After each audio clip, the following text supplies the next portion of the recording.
Thank you for joining us, everybody. This is Education Station. I'm Joshua Peguero. Today, we're going to have a conversation, a very thoughtful conversation here about teaching kids in a way to be better humans. And there's someone I'm going to be joined with, my guest, fellow guest here, Jay Blair of Energy.org, who's on a mission to make children in the Las Vegas community, actually everywhere, because you're also doing this work in California, to learn empathy, learn good morals. And I'm not going to speak for him. I'm going to let him describe his work. So thank you so much for joining us here on Education Station. I appreciate it. Yeah, thank you for having me, Joshua. It's a pleasure to be here. So tell us a little bit about, as we're getting into this, a little bit about the work you do and what inspired it. Yeah, so Energy.org kind of came out of, my background is I was a classroom teacher. So I was a classroom teacher for 6 years here with Clark County School District. And long story short, there is definitely a need for developing life skills that are based in practicing empathy for kids. We all need it. I need it. And there's no shortage of empathy in this world. And so a kid that is understanding of why it is valuable to be empathetic, why it is valuable to be hardworking, has some sense of purpose behind what it is that they do at school, and has a clear connection to what they do within those four walls and how that affects their life outside of schools, is a kid that's going to be well on their way to a more successful lifestyle. And so that's what we try to instill in the students we work with through this organization. You know, I very much appreciate being able to talk to Jay Blair, because as an education reporter, a lot of times I'm focusing on the stories at post incident, post child not learning the skills of humility, of emotional learning, right? And they do something, unfortunately, wild, like bring a gun to school, or they shoot at a fellow student. And so that's how I came across your work. And I remember you sent me an email. But to talk to me a little bit about when you were teaching at CCSD. One, tell us what school you were taught at, but also what was it in the classroom setting that inspired you to be like, you know what, I feel like I can do more outside of the classroom to have a bigger impact? Yeah, so I taught at Hickey Elementary School on the Far East Side, right near Sunrise Mountain High School for 6 years. I taught third grade, 3 years of fifth grade, and I was an instructional coach for 2 years. And it wasn't actually until I left the classroom so I got an opportunity overseas. I took it. Long story short, my dad, he got sick in 2019, and I had a student reach out to me in 2018, and she wrote this letter, and her dad reached out to me and said, hey, we remember these specific things that were taught back when I had her in fifth grade, Stephanie Mendoza, a really awesome student. And long story short, between her letter and my dad's feedback in 2019, he basically said, hey, you were able to make this impact with your students back then. Why not put together a program that utilizes a lot of the elements that you were using back then, and learn some new strategies, and just put something powerful together for students where they can have some of these takeaways, where they can practice these skills as they navigate a lot of these problems as they go into middle school and high school and beyond. Put something together and go pilot it at a local school and just see what comes of it. And my dad is a former teacher as well. And so, you know, I'm putting this thing together in about a month. I reached out to a school called Martone Elementary School in Modesto, California, and they were actually the first to pilot it. And that's where it all kind of started. I don't know if that answers your question full. Okay. Yeah, no, it does. And then talk to me a little bit about when you were in the classroom at CCSD, or the places where you taught in the classrooms. What did you notice in children where you saw that there might be some sort of deficiency or lacking in some of these skills? Yeah, so kids, I mean, we all are just heavily influenced by all of these external factors. This is mass media, this is social media, this is just all of these influences. And a lot of times, some of these influences, they can be positive, but a lot of times they can be negative as well. And sometimes the negative can, be an overwhelming element of, conflict within schools. You can ask any local teacher, administrator, they'll tell you the stories that they see and the kind of behaviors that they're seeing in students. And so, seeing that on a day-to-day basis was a very normal thing. And so at least within my classroom, and I know we had a lot of support at Hickey with our administration, really great administration, really great instructional coaches there. We had a lot of support in, okay, how do we not just teach students what they need in terms of the academic achievement, but also the personal element. So how can we practice how can we practice building skill sets that actually teach students about life, about why it is important to be a empathetic person, to have a strong work ethic, to have clarity around purpose, to be purpose driven. What does that mean? You say those words to kids, they have no idea what you mean. But when you can put it into a context that they understand, you ask them questions, you use stories. We use a lot of stories, examples, and questions, and a lot of interactivity in our workshops to get students really engaged and to raise the energy level to where their takeaway is tangible. And so, coming back to your question, the need for it was obvious. Is something that we could see on a regular basis within our classroom, within our school, and so the drive to do something about it was pretty obvious for me. I just wanted to do more. At the end of the day, I want to be useful. I want to give as much as I can before I die, and so that's what it boils down to for me. I know we're going to get into the schools you teach at and the type of skills that students come away with.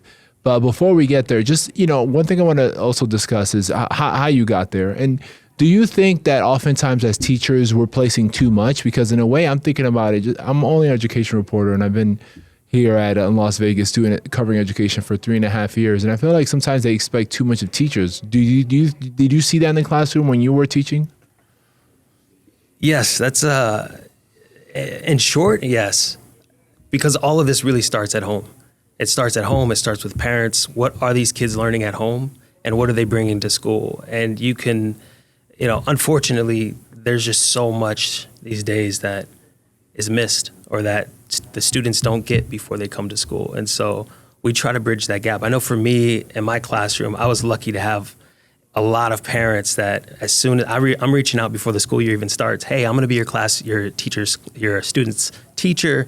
This is kind of what we're looking to do this year. This is the academic side, but this is the personal side. And in order for us to have success, I need you on my team. Like, can I count on you? And so developing that relationship with parents early on in the school year makes a huge difference, because a lot of times we're all human, parents, teachers, all of us. And we haven't done this before. Like we're progressing through this movie, and there's no do-overs.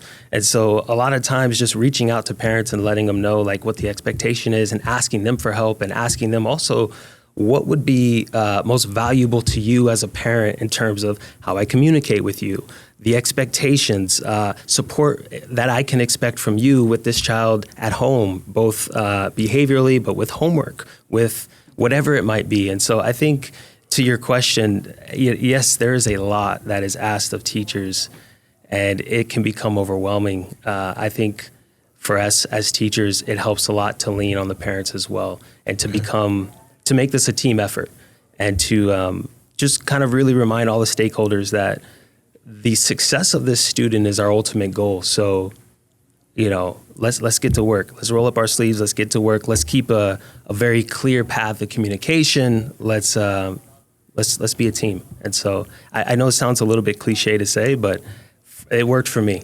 I know I was lucky to have, a hungry group of students year after year after year, even the ones that came in with a lot of, issues at home or, just troubling situations. But when you can get everything in alignment and you can set that expectation high, and when you can dig in on that student and figure out, okay, who is this kid? What makes them tick? What lights them up? What excites them? Once you have understanding for all of these pieces, you can make anything work. And so having that high expectation of my students, or having that high expectation of any group of students, it's not unrealistic.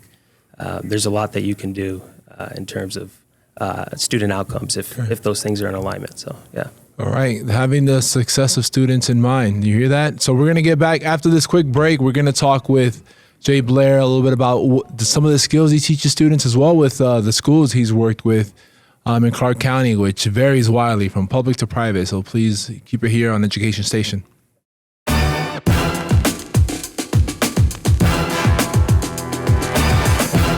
Thank you so much for joining us. I'm Joshua Peguero. This is Education Station. We're having a lively discussion with Jay Blair here, who has, I would say, profound work in trying to enable kids in Clark County as well as in California learn these sort of emotional learning skills to be better students and better human beings, because that's what we want. And so I'm going to start a little bit of telling us this past year, what are some of the schools you worked at and worked with? Yeah, so we were lucky to have a lot of schools reach out and ask for our workshop. This past year it was just a 2-day. Next school year it's going to be it'll be a 3-day workshop. This past year we did rapport building, and then we had workshop day. Next year we'll have rapport building workshop day and then a post-workshop deliverable. But to answer your question, we had Indian Springs, Sandy Valley. We had Kalen, Hickey Elementary School, Courtney Junior High School, Keller Middle School, Keller Elementary School. I can't name them all. There's probably 30. I think there's a total of 30 schools we worked with this school year. So that was 29 CCSD and then one in California, Northern California. Do you do some private schools as well? Oh, yeah. Yep. We did the Meadows School, and was there another private school in there? I think that was the only private school. We'll probably have more next year. Did you notice, I have to ask, did you notice a difference in behavioral issues because, when you're going to these schools, ideally you're going in because you're helping students learn these sort of new skills that they may be lacking. But did you notice any gap in these skills when it came to emotional learning or empathy between certain schools and CCSD, right? Like East Side, which are known to have, it's more economically deprived versus like maybe some of the private schools you went to? Or is it just kids all the same and some of them don't have it? Yeah, you see, there's definitely differences. But the need is everywhere, and also you're surprised in positive ways everywhere you go too. Some of our toughest schools, there's parents and community around those schools and students that come to those schools that are just, and teachers and administrators at those schools that are plugged in and that are just absolutely crushing it. And so everywhere I went, I was very surprised. And whether it's, some of our tougher schools or whether it's, some of our more affluent schools, there's a lot of positive that already exists in all these spaces. And so I would say it's definitely a mix. There were schools that, that I was expecting something from and just completely, the reality of it was outside of my expectations. And so, I don't know if that answers your question, but it does. Yeah. Okay. So tell us, as we're segueing into that, what are some of the skills that you teach these kids? Like, I guess for me is like, and how do you teach a student to be empathetic? How do you teach them to be, to have humility? How do you teach emotional learning? Yeah. So that's a great question. So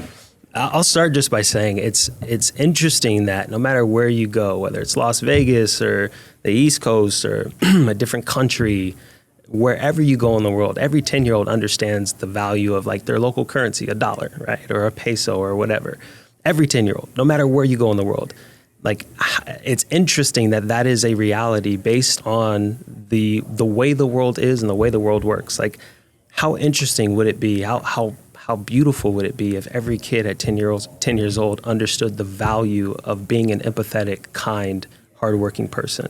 And the question that I constantly ask myself, like, why isn't that the reality, and how do we make that the reality? And so when we go into schools and, instead of just talking at the kids for an hour or for a couple hours, this is all interactive. So we got to bring it down to their level. We have to use a lot of examples, a lot of stories, make it fun for the kids. We build in elements of prizes and incentives and music and movement. A lot of this depends on their willingness to interact. That's a requirement.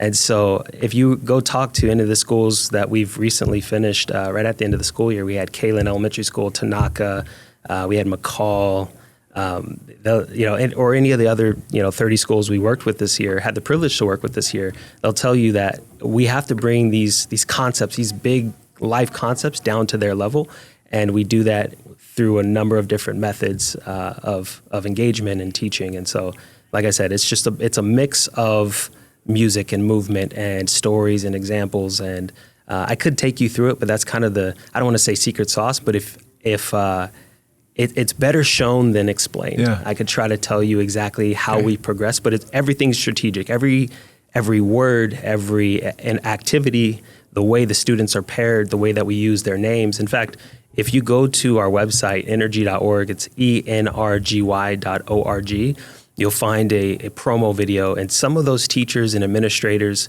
they can tell you even better than I can because they're giving feedback on their students in the workshop. And so we try to hit on as many elements as possible to pull emotion out of students and to give them an experience. Like, how many times have we heard something and forget what we heard in 30 minutes? I'll forget names like that.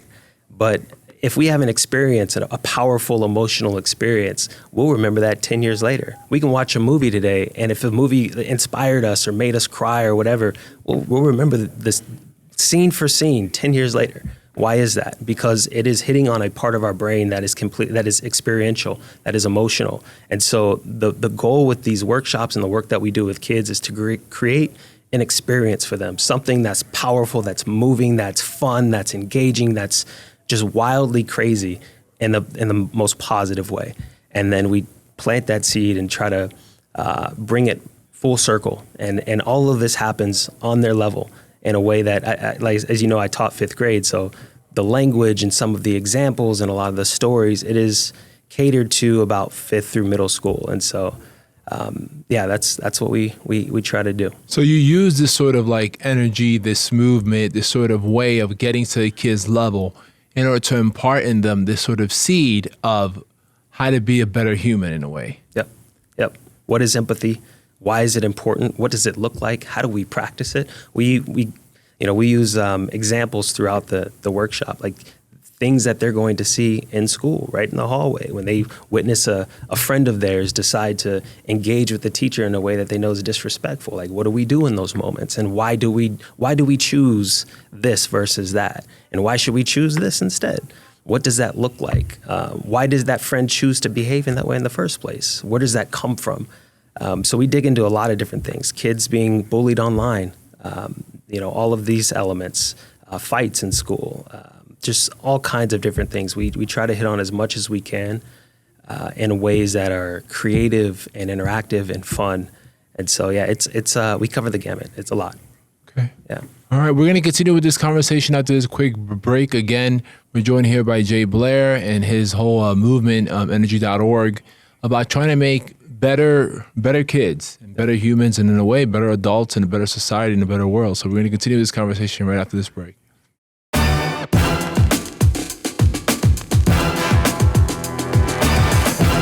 Thank you so much for joining us again on Education Station. This is Joshua Peguero. We're in the last block, in the last few minutes of our conversation here with Jay Blair and energy.org, a movement, as you heard him describe it, trying to make kids more empathetic, be better humans. And so one of the things I constantly hear is about the phone and social media and how, one, the phone has led kids to be a little bit more apathetic in a way. But I want to ask you from, your perspective, has social media and the phone contributed to kids being more apathetic? And how do you bring empathy when you have this around? Like, how do you do that?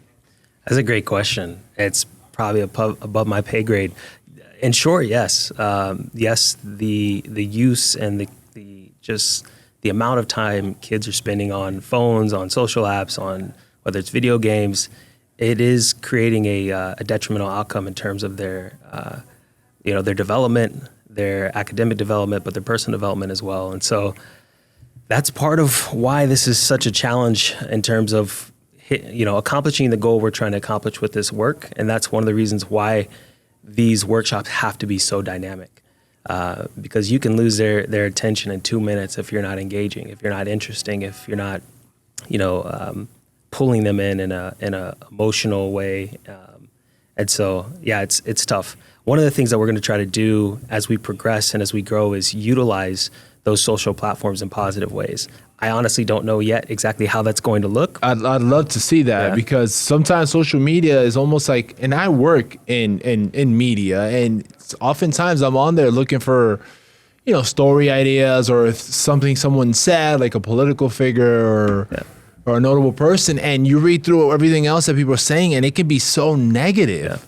Yeah, that's true. And so I honestly, I don't have the answers. I wish I had a better response for that. I just know we have to use it as a tool, but at the same time, my advice for parents would be, to just be aware of how much your kid is on these platforms, and if possible, avoid them.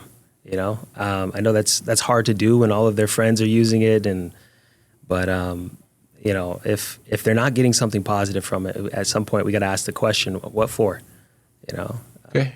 So now I know that this segment is about the future, but one thing I want to ask you is, how do you get a kid who goes through your program, right? Kid went through your program, sees a fight, from preventing the kid, from grabbing his phone and recording the fight, because that's what kids do, because oftentimes we'll get the video, depending. But who records the fight? The kids are recording a fight, a kid being seriously hurt. How does someone in your program, in a way, think like, let me get an adult. Let me not grab my phone and record it. Let me get an adult. Or matter of fact, let me try to step in the way and try to, prevent these kids from harming themselves. Like, how do you get a kid to that point where they're like, I'm not going to record this. I'm either get an adult or I'm going to step in? No, that's tough. That's a great question, and it is a tough one to actually answer, because what does it like?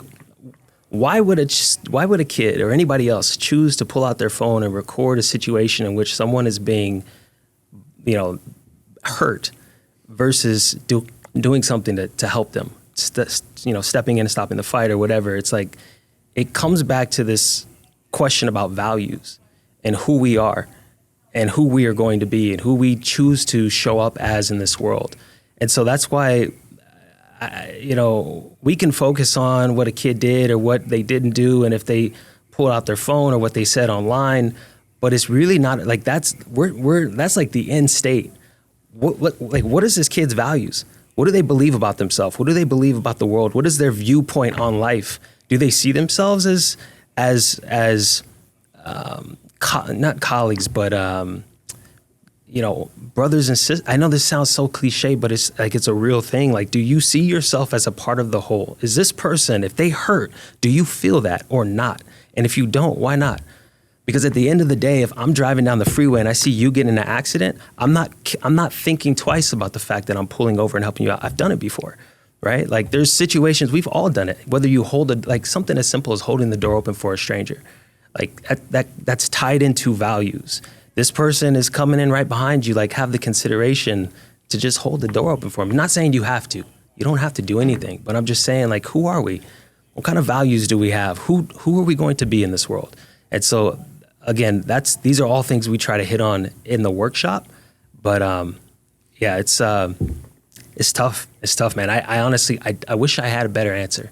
Okay. But I just know that we have to get at the root of, who we are, how we're going to operate in this world, and like why we choose to be what we say we are, why we choose, this path or that path. Why? What's the why behind it, right? So I try to get at that. All right. So before we wrap up, tell me, if people want to help out your organization or look into it, give me a little bit of the details here to our viewers. Yeah, I appreciate that. So we just launched a GoFundMe.